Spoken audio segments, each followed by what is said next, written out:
Los invito para que abran sus Biblias en la primera carta del apóstol Pablo a los Corintios.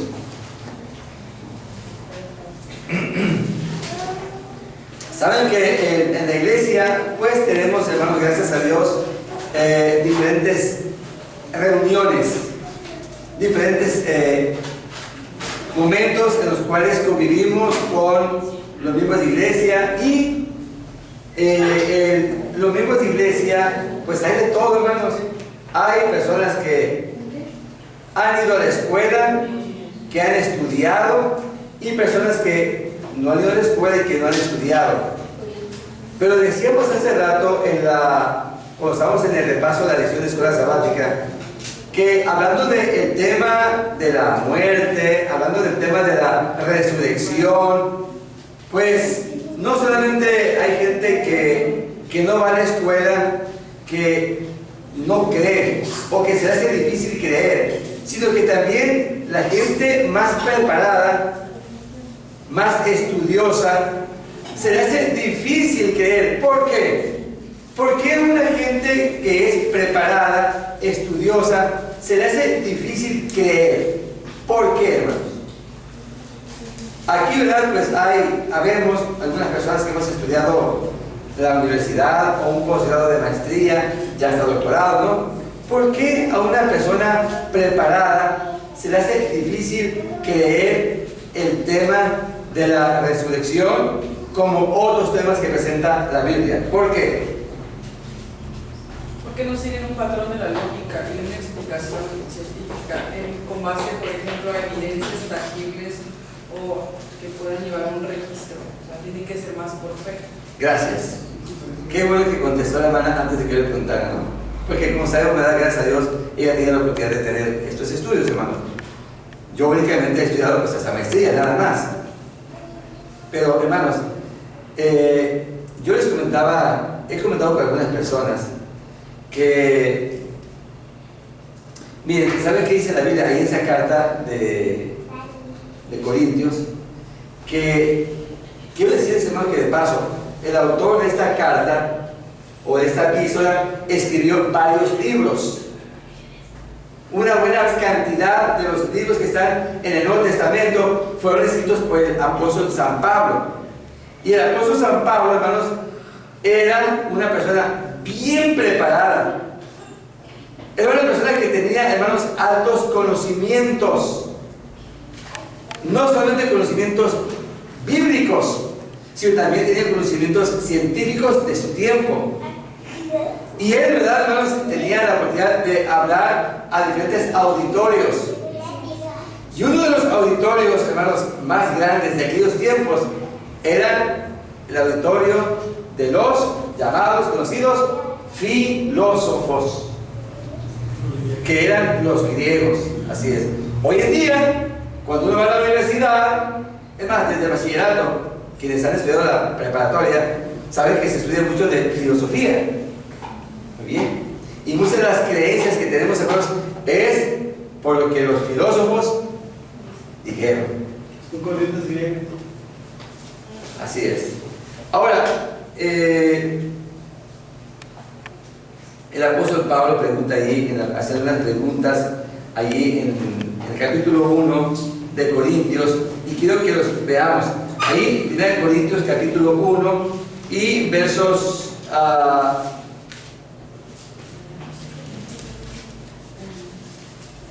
10 en adelante. Dice el apóstol Pablo, 1 Corintios capítulo 1, versículo 10 en adelante. Ahí aparece un subtítulo en algunas Biblias donde preguntan: ¿está dividido Cristo? Hermanos, un favor, ¿te pueden hacer un favor? ¿Podrán apagar este clima? Si se pueden tan amables. Es que se siente como encerrado. Sí, o saben qué, o voy a abrir esa puerta, hermanos. Ciertamente, exactamente. Y así ahorita que. Sí. No, es que me afecta bastante la verdad. Siento que me está picando el aire. Por eso. Ok, versículo 10. Os ruego, pues, hermanos, por el nombre de nuestro Señor Jesucristo. Si me permiten, hermanos, voy a bajar aquí para que no me dé, porque estoy dando directamente. Os ruego pues, hermanos, por el nombre de nuestro Señor Jesucristo, que habléis todos una misma cosa, y que no haya entre vosotros divisiones, sino que estéis perfectamente unidos en una misma mente y un mismo parecer. Aquí, hermanos, el apóstol Pablo le está hablando, ¿verdad? Los corintios, pues eran personas preparadas, ¿ok? Pero él los está invitando para que haya en todos una misma forma de pensar, que no haya divisiones. Y dice en el versículo 11, porque he sido informado acerca de vosotros, hermanos míos, por los de Cloé, que hay de vosotros contiendas. Quiero decir que cada uno de vosotros dice, yo soy de Pablo, yo de Apolos, yo de Cefas, yo de Cristo. ¿Acaso está dividido Cristo? ¿Fue crucificado Pablo por vosotros? ¿O fuiste bautizados en el nombre de Pablo? Bien, hermanos, de aquí se desprenden muchos temas. Uno de ellos, por ejemplo, es el tema del liderazgo.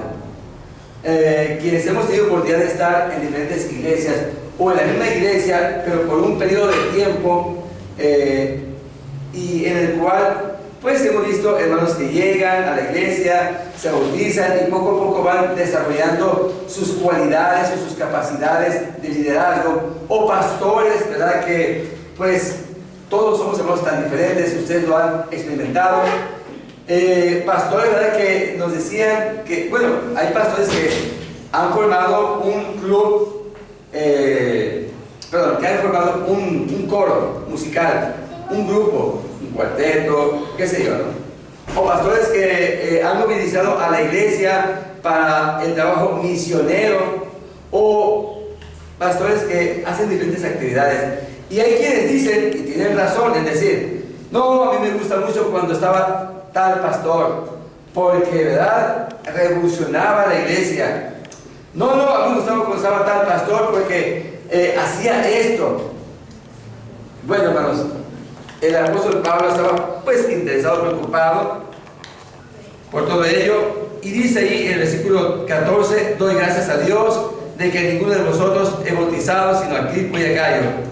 Pero bueno, hermanos, dice el verso 17, bueno, porque el 16 dice, también bauticé a la familia de Estéfanas, por lo demás no, pero de los demás no recuerdo si he bautizado a algún otro. Dice el verso 17, dice el verso 17, no me envió Cristo a bautizar, sino ¿qué cosa? A predicar el evangelio, no con sabiduría de palabras, porque no se haga vana, ¿qué cosa? La cruz de Cristo. Y aquí, hermanos, es donde quiero, ¿verdad?, centralizar el mensaje en esta mañana. Son las 11:53 y espero tomar unos 20 minutos más, 25, porque de aquí vamos, hermanos, a Mitras. Saben que aquí, hermanos, la ciudad donde vivimos, la ciudad de Monterrey, quiero decirles lo siguiente: es, si bien es cierto, una grande oportunidad de vida, pero en lo que se refiere a la predicación del evangelio es un gran desafío, es un gran reto, porque el pensamiento de la mayoría de la gente que vive aquí, hermanos, en Monterrey, ¿en dónde está? ¿En dónde estriba? ¿En qué? ¿El trabajo? Pues en el trabajo, hermanos. En salir adelante. Muy bien, en el trabajo. Y es tanto el trabajo que les voy a decir algo. Fíjense bien. Hace tiempo, hace años, cuando hemos estado en diferentes lugares, pues nos hemos dado cuenta que hay un grupo de personas que gracias a su trabajo misionero, donde han estado, han hecho posible, ¿verdad?, que pues haya más intereses, más estudios bíblicos, más campañas, porque han visto que la gente está muy dispuesta, principalmente acá en lo que es, aquí en el país, la zona del sur. En la zona del sur. Y cuando he platicado con algunos de ellos, les he preguntado, oigan hermanos, ¿y qué hay allá en el sur? Allá en el sur, que no haya aquí. ¿Qué hay? Tanto hay gente allá, como hay gente aquí. Y hay gente, ¿verdad?, que quiere conocer del plan de salvación, del Evangelio eterno, como hay gente también que está muy ocupada en sus trabajos. Y otros, ¿verdad?, no solamente se ocupan de los trabajos, sino que se llegan a materializar. O sea que el pensamiento principal es, ¿verdad?, pues el trabajo, la casa, la familia. Entonces, hermanos, dice a partir del verso 18, capítulo 1, ¿no?, de 1 Corintios. La palabra de la cruz, dice aquí Pablo, es ¿qué cosa? ¡Wow! Y es cierto, la palabra de la cruz es locura a los que se, ¿dice quién? A los que se pierden. Pero a los que se salvan, esto es, a nosotros, ¿qué es, hermanos? Es poder de Dios. Y si hay algo, hermanos, que la gente también busca cada día, es ¿qué cosa? Tener poder. La gente quiere tener poder. Desde chiquitos, cuando uno está en la escuela, en el kinder, en la primaria, a ver quién es el más valiente, a ver el que puede más. La gente busca, hermanos, ¿verdad?, el poder.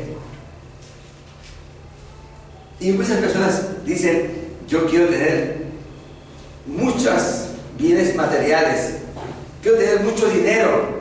De paso, hay una frase, por ahí un eslogan que se usa en el mundo que dice, tanto tienes, tanto que más, tanto vales. Y muchas personas creen que el poder como ser humano, el poder como ciudadano, el poder como esposo, el poder como esposa, como padre, como hijo, el poder está en esto, en lo material, en lo que tenemos. Pero hermanos, dice aquí el apóstol Pablo que a los que se pierden es locura. Ahora, verso 19, voy a leer corrido, hermanos, ya. Dice así, pues está escrito, destruiré la sabiduría de los sabios y frustraré la inteligencia de los inteligentes. ¿Dónde está el sabio? ¿Dónde está el escriba? ¿Dónde está el que discute asuntos de este mundo? ¿Acaso no ha enloquecido Dios la sabiduría del mundo? Pues que el mundo, mediante su sabiduría, no reconoció a Dios a través de las obras que manifiestan su sabiduría. Agradó a Dios salvar a los creyentes por la locura de la predicación. Los judíos piden señales y los griegos buscan sabiduría, pero nosotros predicamos a Cristo crucificado. Para los judíos ciertamente tropezadero y para los gentiles locura. En cambio, para los llamados, tanto judíos como griegos, Cristo es poder y sabiduría de Dios, porque lo insensato de Dios, y aquí quisiera que presten atención, porque lo insensato de Dios es más sabio que los hombres, y lo débil de Dios es más fuerte que los hombres.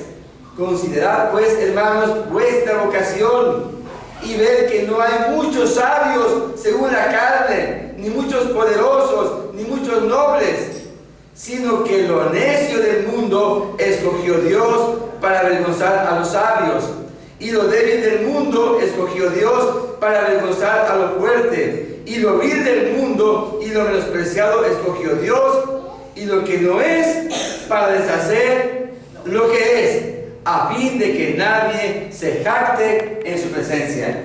¿Y saben qué decirles esta mañana? Bueno, aquí está Cristian, ¿verdad? Y Yamaima, que comentaron, ¿verdad?, de los testimonios que escuchamos el sábado pasado allá en el retiro espiritual. Y hermanos, quiero compartir no tanto mi testimonio, sino que decirles que este pasaje es uno de mis pasajes favoritos. Tengo muchos pasajes favoritos, este es uno de ellos. ¿Saben por qué? Porque yo no sé, hermanos, yo no sé si yo sea una persona necia, débil, si soy una persona vil o una persona menospreciada. O tal vez, hermanos, tengo un poco o muchos de los cuatro. Pero aquí les voy a decir, hermanos, mi testimonio. Estas características que menciona aquí Pablo, que Dios escogió. Una pregunta, hermanos. Si a nosotros nos dieran la comisión, ¿ok? Escuchen bien. Si nos dieran la comisión de decir, hermanos, que queremos mandar a un representante, ¿verdad?, de la iglesia de la planta, porque va a haber un congreso en México. Y queremos, hermanos, que busquen, ¿verdad?, a un representante de la iglesia de la planta. ¿Y a quién van a mandar? ¿Mandan al mejor? ¿A la persona más consagrada? ¿A la que lee la Biblia? ¿Al que conoce más? ¿Al más misionero? No sé, pero ustedes busquen al mejor cristiano.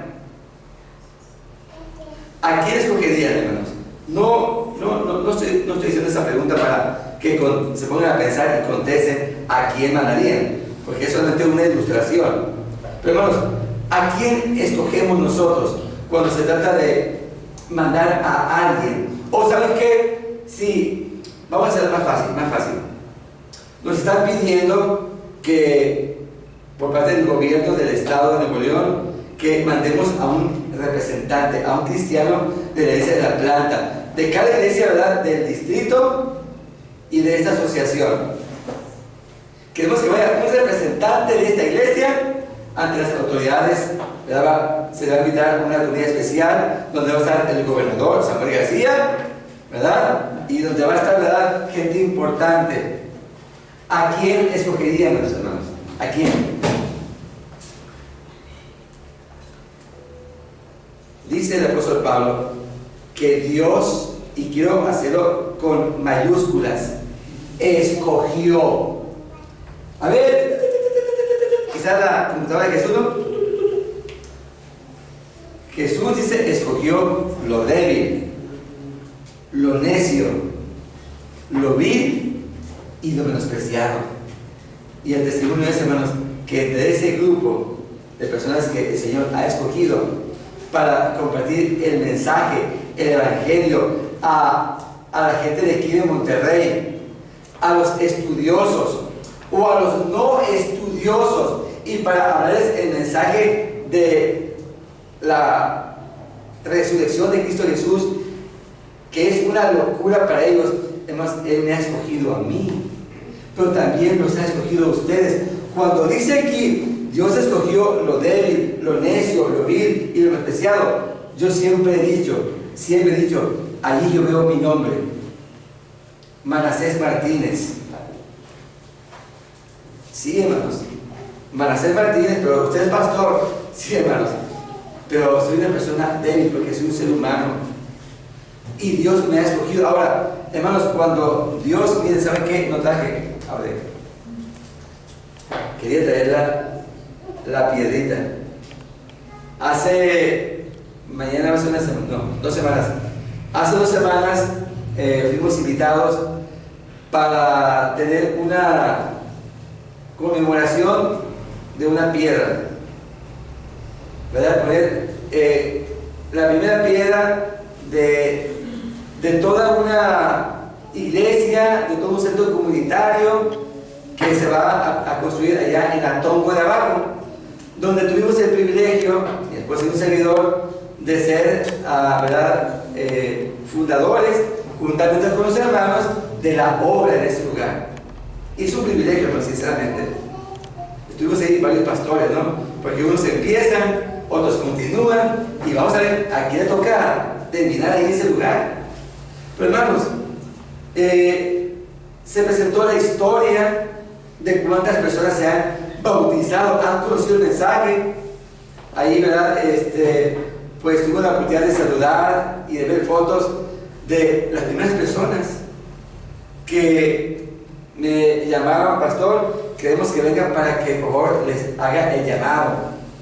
No solamente hicimos el llamado, sino que fueron los primeros bautismos por la gracia de Dios allá en la iglesia de la estación en Montemorelos.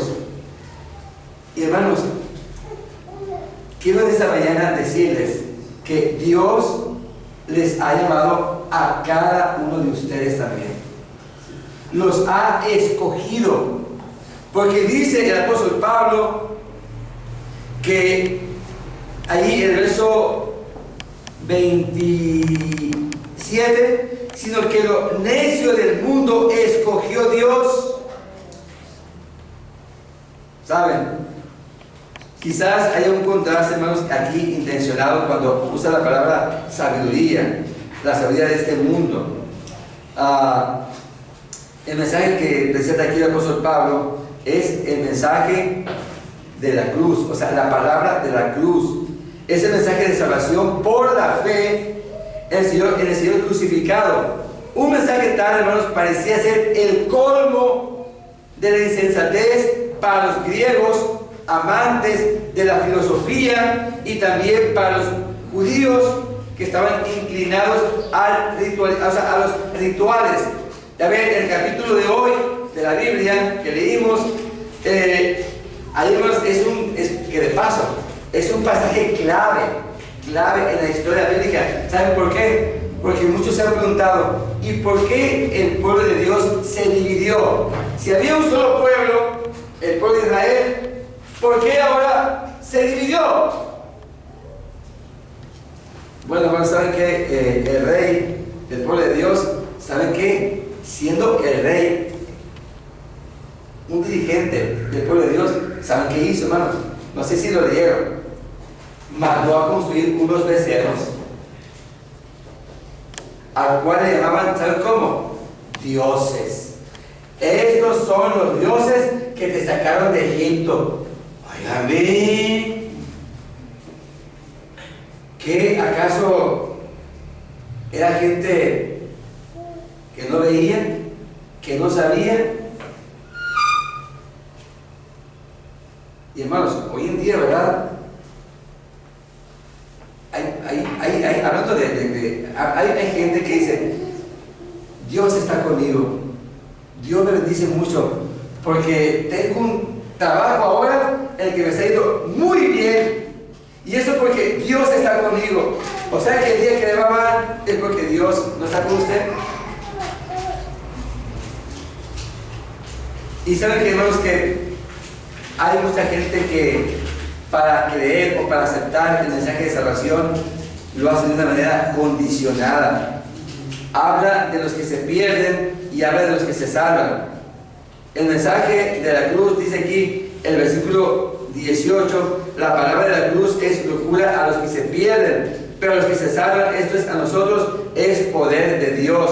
O sea, a los que se pierden son personas que están en camino de perdición, porque lo único que tienen poder para salvarlos, a saber, la palabra de la cruz, es locura para ellos. Ahora, pero cuando dice los que se salvan, literalmente es los que, y miren, hermanos, muchachos, creo que aquí todos hemos pasado por la primaria, ¿no? Cuando menos la secundaria. Aunque a mí no me fue muy bien, qué libertad, aunque tú eres maestro, pero de música, ¿no? No me fue muy bien en lo que tiene que ver con la parte gramatical cuando estuve en la escuela. Pero me llama mucho la atención porque cuando dice los que se salvan, está hablando de un presente continuo. O sea, los que están siendo salvados. Hermanos, la salvación es como un motor que tiene que estar trabajando las 24 horas del día. No puede y no debe dejar de qué cosa, de trabajar. La salvación, el mensaje de la salvación, están siendo salvados. Pablo describe ahora la salvación como un acto presente. Las Escrituras, hermanos, presentan la salvación como un hecho pasado, presente, pero también futuro. La salvación, pasado, desde que creímos, desde que aceptamos el mensaje de salvación. Presente, mientras respiramos, y futuro, hermanos, hasta que Jesús venga o hasta que nos llame a descansar. Dice que es poder para aquellos que, debido a su disposición para creer en la genuina afirmación del Evangelio, están siendo salvados. La palabra de la cruz, hermanos, es locura. Perdón, la palabra de la cruz es poder de Dios. Y este poder se demuestra en la transformación del carácter que acompaña al pecador que acepta las estipulaciones de la gracia. Y hermanos, ¿verdad? Pablo presenta aquí que el Evangelio es mucho más que una presentación doctrinal o un relato de lo que Jesús hizo por la humanidad cuando murió en la cruz. Es, hermanos, y fíjense bien, es la aplicación del grandioso poder de Dios al corazón y a la vida del pecador arrepentido y creyente, que lo convierte en una nueva criatura. Por eso el apóstol Pablo dijo en diversas ocasiones, como ya en Romanos 1:16, no me avergüenzo del Evangelio. ¿Por qué? Porque es poder de salvación a todo aquel que cree. A los de Monterrey, a los de Apodaca, a los de, ¿cómo son donde vivimos? San Nicolás, a los de allá de Suazua, Ciénaga de Flores, San Pedro, de allá de Guadalupe. Hermanos, el mensaje es no solamente para gente de Monterrey, es para todos, hermanos, es para todos. Decimos amén. Amén. Gloria a Dios por ello. Dice aquí el versículo 19, pues está escrito: destruiré la sabiduría de los sabios y frustraré la inteligencia de los inteligentes. Así que, estimados hermanos, miren, allí en el versículo 24, donde dice: en cambio, para los llamados, tanto judíos como griegos, Cristo es poder y sabiduría de Dios. Es decir, los que han sido efectivamente llamados, para los tales no solo se ha extendido la invitación, sino que también ha sido aceptada.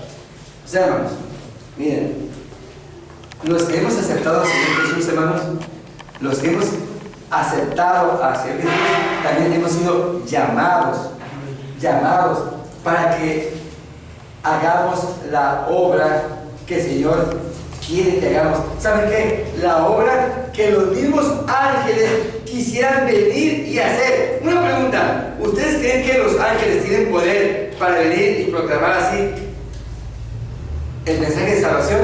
¿Podrán o no podrán los ángeles? Claro que pueden. Ahora, pero ¿en qué les beneficia a ellos? ¿En qué les beneficiaría a los ángeles venir y predicar el mensaje de salvación? ¿En qué? A ellos, de manera personal. ¿Saben qué, hermanos? El mensaje de la salvación tiene que ver con la transformación de su carácter. Una pregunta: ¿ustedes creen que los ángeles necesitan que su carácter sea refinado? Claro que no. ¿Por qué? Porque ellos son seres santos, celestiales. ¿Quiénes necesitamos somos que su carácter sea transformado, moldeado? Somos nosotros.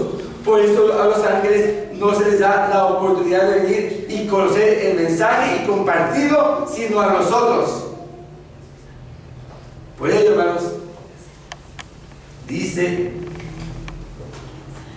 el verso 25 que lo insensato de Dios, o sea, el medio que Dios ha dispuesto para la salvación del hombre, parece necedad y debilidad para los que están cegados por la filosofía humana. El lenguaje de Pablo es figurado, pues en realidad no hay insensatez ni debilidad en Dios, pero su trato con la raza humana es una completa insensatez para el razonamiento que es irregenerado. de los impíos, puesto que los planes de Dios para la reforma y la restauración del hombre están seguramente mucho mejor adaptados. Termino, hermanos, con lo que leímos allá, versículo 27 en adelante, cuando dice que Dios escogió lo necio. Es que la mente que está llena con el conocimiento de este mundo, con frecuencia se confunde en las claras y sencillas declaraciones de la verdad evangélica, presentadas por uno que ha recibido la enseñanza del Espíritu de Dios, pero que quizás no ha aprendido mucho en los establecimientos educativos del mundo. Así que, hermanos, miren, no quiero ser como los griegos, no quiero filosofar mucho acerca de esas cosas, sino que lo que quiero decir, hermanos, es que les quiero decir, hacer un llamado, una invitación en el nombre del Señor Jesús. Y es el siguiente: les propongo y les desafío para que a partir de hoy, una vez más, comencemos a conocer a nuestro Dios a través de su palabra. Jesús dijo: y esta es la vida eterna. No dice que vayas a la iglesia, que des tus diezmos, que cantes. No, hermanos. Jesús dijo: y esta es la vida eterna, que te conozcan a ti, el único Dios verdadero, y a Jesucristo, a quien has enviado. Les propongo y los desafío en el nombre del Señor a que conozcamos al Señor todos los días, porque Él todos los días y constantemente nos está dando, hermanos, la bendición de poder respirar, de que nuestro corazón esté, ¿qué cosa? Trabajando, latiendo, palpitando, hermanos. No se cansa, no se cansa el Señor de tenernos paciencia, no se cansa de enseñarnos. No nos cansemos, hermanos, de conocerlo, al punto que, ¿saben qué? Que comencemos cada día a amarlo, a enamorarnos de Él. Tanto, hermanos, tanto así, hermanos, que empiece a producir en nosotros el deseo de hablar de Él. Sí, somos débiles, somos necios, somos quizás viles para muchas personas, o menospreciados. Es más. Si empezamos a experimentar esto, quizás ustedes ya lo saben. Todo lo que he dicho quizás ya lo saben. Saben que hay muchas personas que dicen: yo no quiero conocer a Dios ni la Biblia porque luego van a decir que estoy loco. Pues, hermanos, gloria a Dios si dicen que está loco, porque es una persona que está atrasada mentalmente. Para el mundo, sí. Cuando una persona se propone, hermanos, conocer a Dios y hablar de su palabra, esa gente dice: tú saliste de Guatemala y te metiste a Guatepeor. Hermanos, salimos de Guatemala por entrar al plan de salvación. Hermanos, deseo que el Señor nos bendiga. Amén. De manera especial. Y vamos a terminar cantando el himno. Aquí lo tenía anotado.